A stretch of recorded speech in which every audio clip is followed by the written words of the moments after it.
ആദ്യമായി തന്നെ ഈശോയ്ക്കും പരിശുദ്ധ അമ്മയ്ക്കും ഒരു കോടി നന്ദി പറയുന്നു. എൻ്റെ പേര് ജസിറ്റ്, ഇതെൻ്റെ ഹസ്ബൻഡ് ജിബി, ഇത് ഞങ്ങളുടെ 4ാമത്തെ കുട്ടി ജുവാൻ. ഹസ്ബൻഡാണ് ഉടമ്പടി എടുത്തത്. ഞങ്ങളിത് 7ാമത്തെ പുതുക്കലാണ്. നിലമ്പൂർ ചോക്കാട് ഇടവകയിൽ നിന്നാണ് ഞങ്ങൾ വരുന്നത്. ഞങ്ങളിത് 3ാമത്തെ സാക്ഷ്യം പറയുന്നതാണ്. ഇതിലെ ആദ്യത്തെ സാക്ഷ്യം എന്ന് പറഞ്ഞത്, ഈ കുഞ്ഞുണ്ടാകുന്നതിന് മുമ്പ് ഞങ്ങൾക്ക് വേറൊരു കുഞ്ഞുണ്ടായിരുന്നു. അതിന് ഡൗൺ സിൻഡ്രോം, ഹാർട്ടിന് ഹോളുണ്ട് എന്നൊക്കെ പറഞ്ഞ് ഡോക്ടർമാർ അബോർഷൻ ചെയ്യാൻ നിർദ്ദേശിച്ചു. ഞങ്ങൾ പറഞ്ഞു കുറച്ച് വെയിറ്റ് ചെയ്യാം, കുറച്ച് കഴിഞ്ഞിട്ട് നോക്കട്ടെ എന്ന് പറഞ്ഞു. ഇവിടെ വന്ന് ഞങ്ങൾ പ്രാർത്ഥിച്ചു, അച്ഛനെ കണ്ടിരുന്നു, ബ്ലെസ്സിങ്സ് മേടിച്ചിരുന്നു. തിരികെ ഞങ്ങൾ ഹോസ്പിറ്റലിൽ ചെന്നപ്പോഴും അവർ ഇത് തന്നെയാണ് പറഞ്ഞത്. ഞങ്ങൾ ഒരുപാട് ദേഷ്യപ്പെട്ട് പറഞ്ഞു, ഇത് അബോർഷൻ ചെയ്യണം, നിങ്ങൾക്ക് ബുദ്ധിമുട്ടാണ് ഭാവിയിൽ എന്ന് പറഞ്ഞു. ഇനിയും ഉണ്ടാകുന്ന കുഞ്ഞുങ്ങളായാൽ തന്നെ ഇങ്ങനെയൊരു ഇത് കാണിക്കും എന്ന് പറയുകയും ചെയ്തു. അതിനുശേഷം ഞങ്ങൾക്ക് ബ്ലഡ് ടെസ്റ്റ് ചെയ്യാൻ തന്നിരുന്നു.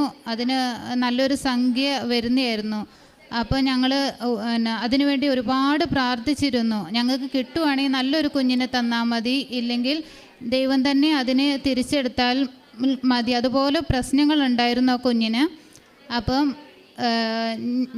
ഞങ്ങൾ ഈ ബ്ലഡ് ടെസ്റ്റ് ചെയ്യാൻ പോകുന്നതിൻ്റെ 2 ദിവസം മുന്നേ കുഞ്ഞ് ചെറിയൊരു ബ്ലീഡിങ് കണ്ട് ഹോസ്പിറ്റലിൽ ചെന്നത്തേക്ക് കുഞ്ഞ് മരിച്ചിരുന്നു. അപ്പം അത് കിട്ടിയപ്പോൾ ഡോക്ടർ പറഞ്ഞു 2 ദിവസം മുന്നേ ഇത് മരണപ്പെട്ടിരിക്കുന്നു എന്ന് പറഞ്ഞു.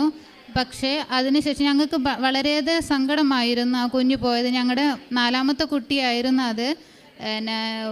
അതിനുശേഷം 2 മാസത്തിന് ശേഷം അന്ന് ഡെലിവറി നിർത്തിയേക്കാം എന്ന് കരുതിയിരുന്നപ്പോഴാണ് എനിക്ക് പെട്ടെന്ന് എൻ്റെ പെടലിക്കൊരു വേദനയും നെഞ്ചിനകത്തേക്കൊരു വേദനയും വന്നത്. അത് നേര് കെട്ടിയതായിരുന്നു.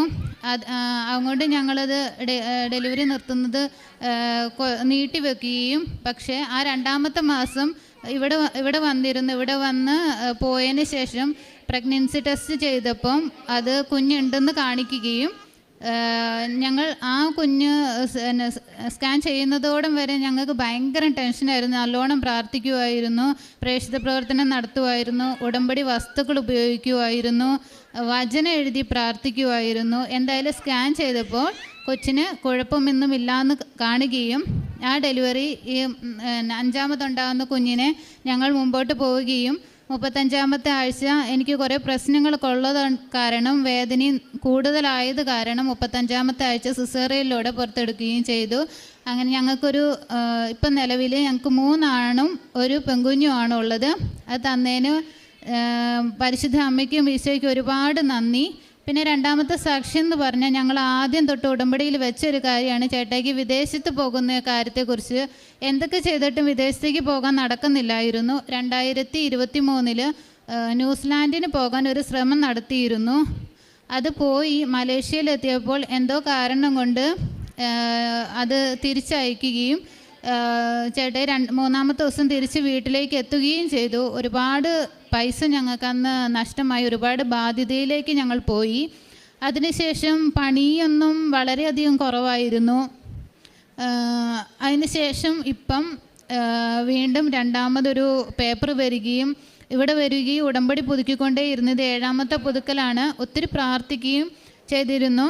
അതിൻ്റെ ഫലമായി ഇപ്പം ഒരു വിദേശത്തേക്ക് സൗദി അറേബ്യയിലേക്ക് പോകാൻ വേണ്ടിയിട്ട് ടിക്കറ്റും വിസയും വന്നു. അതുകൊണ്ടാണ് ഞങ്ങളിവിടെ മാതാവിനെ കാണിക്കാൻ വേണ്ടി വന്നതാണ്.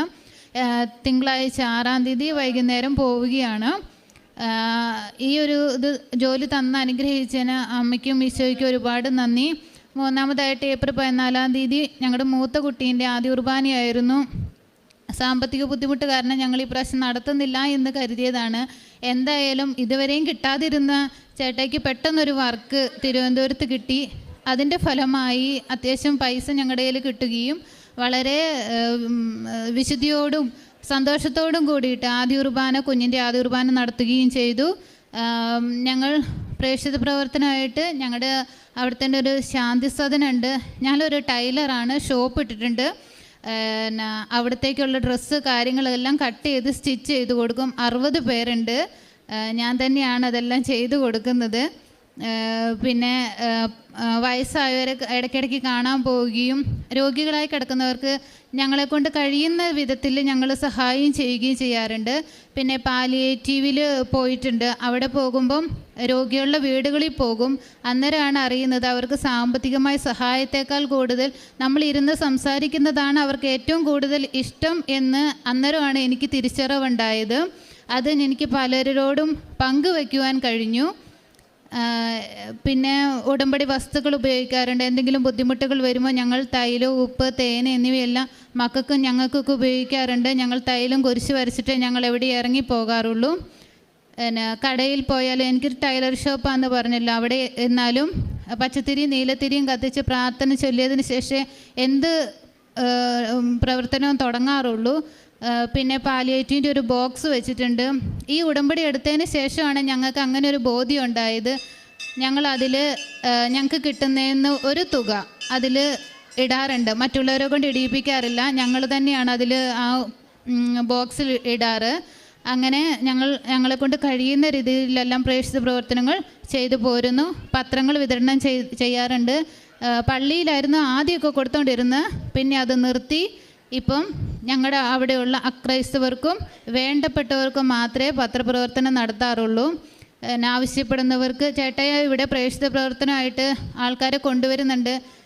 മിക്ക മാസങ്ങളിലും ചേട്ടയെ കൊണ്ടുവരുന്നുണ്ട്. അതിൻ്റെ കൂടെ പുതുക്കാൻ വരുമ്പോഴും കൊണ്ടുവരുന്നുണ്ട്. അങ്ങനെ ഞങ്ങളുടെ ജീവിതത്തിൽ തന്ന എല്ലാ അനുഗ്രഹങ്ങൾക്കും കൃപകൾക്കും 1000 നന്ദി പറഞ്ഞുകൊണ്ട് ഈ സാക്ഷ്യം നിർത്തുന്നു.